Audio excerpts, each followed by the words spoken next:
السلام علیکم ورحمۃ اللہ وبرکاتہ۔ دیکھیے، یہ سوال بہت ہی عام سوال رہ گیا ہے آج کل، اور بہت زیادہ کیا جانے والا سوال ہے۔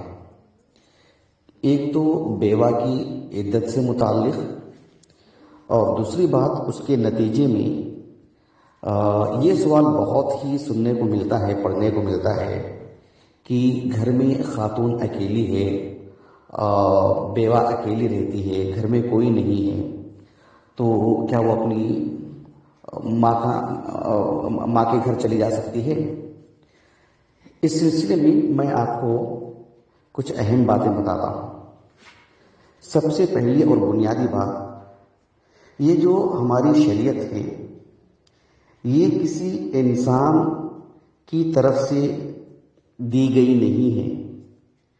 مان لیں کہ اگر اللہ کے رسول یعنی محمد صلی اللہ علیہ وسلم ان کی اپنی شریعت ہوتی بحیثیت انسان، وہ کوئی شریعت، وہ کوئی قانون، وہ کوئی دستور دنیا والوں کو دیے ہوتے تو صرف مکے کی 4 گلیوں میں ہی چل سکتا تھا، وہ شاید وہ بھی نہ چل سکتا، اور ہو سکتا ہے کسی گھر پر چلے، کسی گھر پر نہ چلے، کسی فرد نے قبول کیا ہو، کسی فرد نے کہا کہ یہ تو میری عقل سے بالکل باہر ہے۔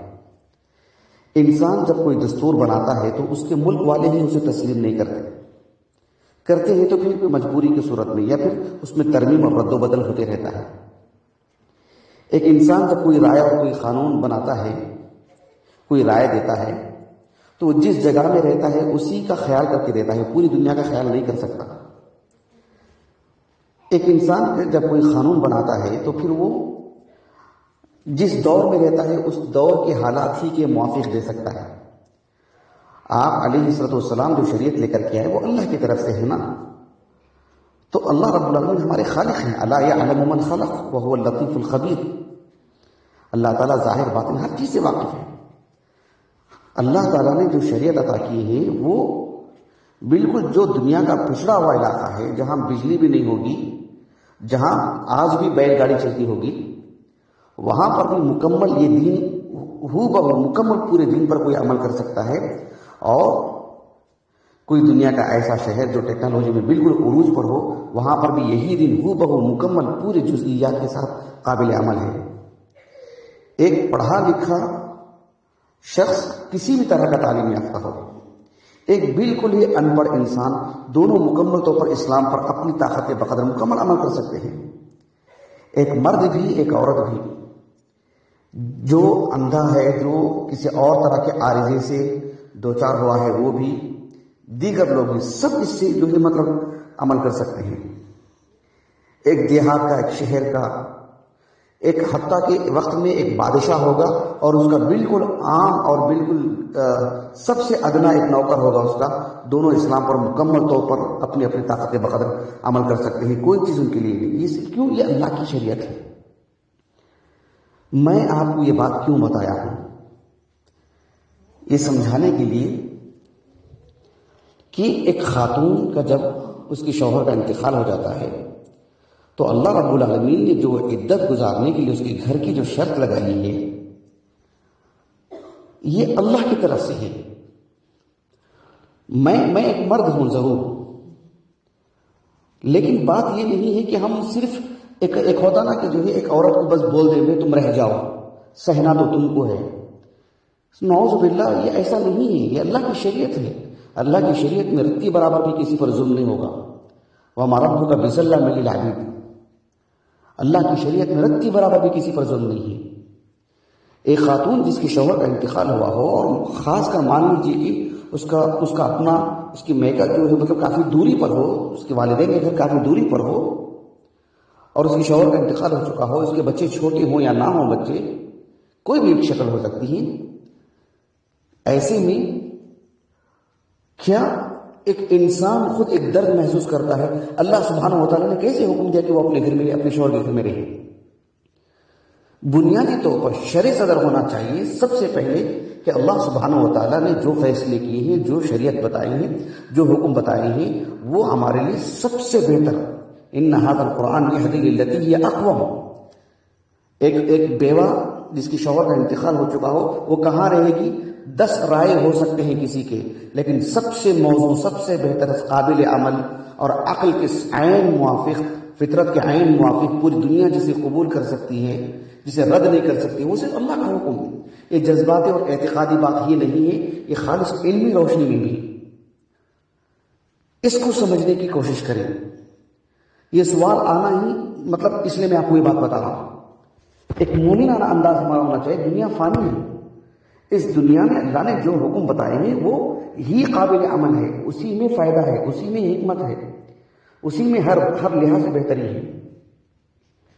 اب میں آپ کو ایک حکمت والی بات بتاتا ہوں، وہ یہ ہے کہ جب ایک خاتون کا جب اس کے شوہر کا جب انتقال ہوتا ہے تو اللہ سبحانہ و تعالیٰ نے 4 مہینے 10 دن کی جو عدت والی بات رکھی ہے، دراصل 4 مہینے اصل ہے، 4 مہینے جو ہے وہ اصل ہیں۔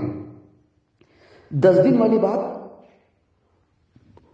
وہ اس لیے کہ کوئی مہینہ 29 دن کا بھی ہو سکتا ہے، اس سب کی کسر نکالنے کے لیے جو ہے 10 دن رکھ دیے گئے۔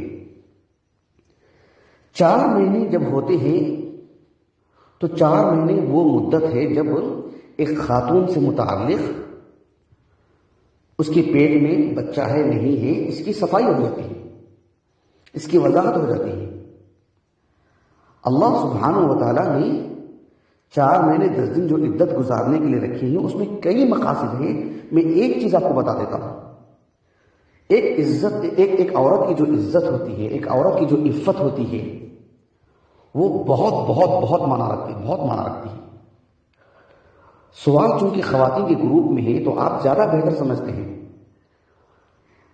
ایک مرد ہے، ایک باپ ہے، وہ اپنی بیٹی سے متعلق، اپنی بیوی سے متعلق، اپنی بہنوں سے متعلق بہت غیرت رکھتا ہے ان کی عزت اور عفت کو لے کر، قطع نظر اس کی کہ وہ دنیا میں مسلمان ہے کہ غیر مسلم ہے، بحیثیت ایک انسان کی میں بات کر رہا ہوں۔ اسی طرح سے گھر کے جو بڑے ہوتے ہیں، ماں باپ، بھائی بہنیں، ان کے گھر کی کوئی عورت ہو، ان کے گھر کی کوئی لڑکی ہو، ان کی عزت، اس کی عفت ان کے نزدیک یعنی بہت بڑا سرمایہ، بہت بڑی دولت، اس پر آنچ آئے، حرف آئے، یہ ان کے لیے کروڑوں کا نقصان سے زیادہ بڑی بات ہے۔ 4 مہینے 10 دن اللہ تعالیٰ نے ایک عورت کو اس کے شوہر کے گھر میں اس لیے رکھی ہے، اس لیے رکھے ہیں تاکہ اس عورت کی عزت پر رتی برابر بھی آنچ نہ آئے۔ اس کی اولاد ہو تو وہ واضح ہو جائے گی۔ لا قدر اللہ، عورت ایک کمزور اور ایک جذباتی چیز ہے، کمزور مطلب ارادے ہوتے ہیں کبھی کبھار اس کے، بالخصوص جب وہ اکیلی پڑ جاتی ہے، بالخصوص جب اس کے مقابل کوئی اجنبی مرد آ جاتا ہے، ایک فطری چیز ہے۔ عورت میں اللہ رب العالمین نے جو لطافت اور جو مطلب یعنی اس قبیل کی جو جذبات اس کے اندر رکھے ہیں، بہت ممکن ہے کوئی اسے اپنے فیور میں لے لے، بہت ممکن ہے اس کے خیالات بدل جائے، ایک سہارے کے طور پر کوئی اسے اپنے قریب لے لے اور اس کی عزت اور اس کی عفت جو ہے جاتی رہے۔ شریعت نے کتنا عظیم مقصد اس کے تحت رکھا ہے، دیکھیے کہ 4 مہینے 10 دن جہاں اس کی عزت اور حرف پر داغ لگ سکتا ہے، سختی کے ساتھ جو ہے اس پر ایکشن لی شریعت نے۔ بھلے ہی 2 لوگوں کو تکلیف ہوتی ہو، لیکن ایک بڑی تکلیف کے مقابلے میں شریعت نے اس کو نافذ کیا۔ شریعت کے اس قانون پر سبحان اللہ ہماری جانیں قربان، اتنی عظیم بات کی شریعت نے، اتنا عظیم قانون نافذ کیا ہے۔ تو ایسے میں ایک عورت کی ذہن سازی ہونی چاہیے، بالخصوص ایک مسلم عورت کی، اس کی ذہن سازی ہو، اس کی تربیت ہو۔ اللہ کے رسول علیہ الصلوۃ والسلام کے وقت میں خواتین کے ساتھ ایسا ہی معاملہ ہوا، اس لیے کہ 2 دن بعد میں ان کے لیے تکلیف ہو سکتی ہے۔ 4 مہینے 10 دن کے اندر کبھی کسی مناسبت سے 4 مہینے 10 دن پل بھر میں نکل جاتے ہیں، لیکن ہمیشہ کے لیے اس کی عزت اور جو آنچ آ سکتی ہے، جو عفت آ سکتی، عفت اس کی متاثر ہو سکتی ہے، داغدار ہو سکتی ہے، اس کا بدیل کیا ہے بتائیے؟ اس کا خلاصہ کون کریں گے بتائیے؟ کون خرید کے لا کر دیں گے اس کو عزت اور عفت؟ کون دے گے مقام اور مرتبہ اس خاتون پر؟ وہ خاتون اچھی ہی رہے گی، پاک باز ہی رہے گی، لیکن ایک مزام جو ہوتے ہیں نا، یعنی تہمت لگنے کا ایک موقع ہے، گنجائش ہے، ایک چانس ہے۔ وہ بازار میں گئی ہوگی ایک عورت، کسی کے گھر میں گئی ہوگی، شادی میں گئی ہوگی، اپنی ماں کے گھر ہوگی، وہاں 4 لوگ آئے ہوں گے، یا کسی اور جگہ پر بھی مناسب ماں کے گھر چلے گئی، ماں سب گھر والے کہیں جا رہے ہیں، ان کے ساتھ یہ بھی کہیں چلی گئی ہوگی، 1 مہینہ ہو گیا، 2 مہینے، دوسرے مہینے میں گئی ہوگی، کہیں نہ کہیں اس کی عزت پر کوئی حرف آ سکتا ہے نا۔ شریعت یہ چاہتی ہے کہ ایک خاتون کی، اسلام نے مرد ہو کہ عورت ہو، ان کی عزت کی شریعت نے ضمانت لی ہے، گارنٹی لی ہے۔ شریعت اپنی اس ذمہ داری میں رکھتی برابر بھی 1 قدم بھی پیچھے نہیں ہٹتی۔ شریعت اپنی ذمہ داری کو مکمل طور پر نبھاتی ہے، اللہ کی شریعت ہے۔ انسان اپنے تئیں کچھ کر لیتا ہے تو وہ اپنا جواب دہ ہے۔ وہ شریعت نے اس کی عزت کی گارنٹی لی ہے، اس میں رکھتی برابر بھی کمی نہیں کرنا چاہتی شریعت۔ اس بات کو آپ سامنے رکھیے، یہ بات رہ کے آ رہی ہے، اس لیے میں اچانک یہ سوال پڑھا تو میری بھی ایمانی غیرت جاگ اٹھی اور میں بھی آپ کو اتنی تفصیل سے بتا دیا۔ اس میں بہت سارے اور بھی چیزیں ہیں، لیکن سب کے سب اسلامی بات آتی ہے، اسلامی تناظر میں سب محاسن ہیں۔ باذن اللہ دھیرے دھیرے کبھی بتاؤں گا میں آپ کو انشاءاللہ۔ بارک اللہ فیک، وفقک اللہ و ایایا للخیر۔